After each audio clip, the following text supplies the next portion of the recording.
तर पुन्हा एकदा सुंदर आणि छान अशी कविता आहे.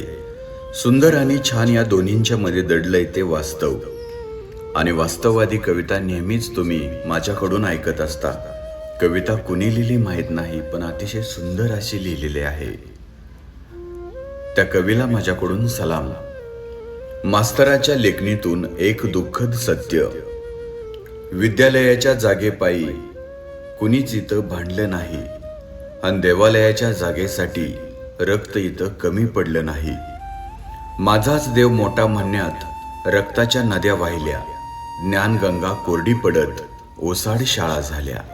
शाळा अजूनही तशीच पडक्या तुटक्या भिंतींची, गरीब माझ्या देशामध्ये उभी मंदिरं सोन्याची.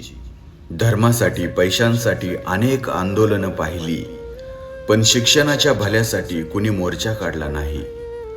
शाळेमधली दानपेटी भरलेली कधीच पाहिली नाही, अन मंदिराची दानपेटी रिकामी कधी राहिली नाही.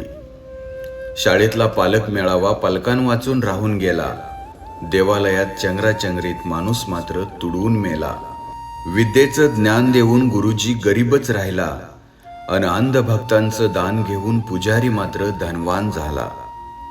खरं तर धर्म नावाचं पुस्तक शाळेत कधीच उघडत नाहीत, आणि धर्माच्या नावाशिवाय देशात पाणीही हलत नाही. ही कविता आवडल्यास नक्कीच लाईक आणि शेअर करायला विसरू नका. धन्यवाद.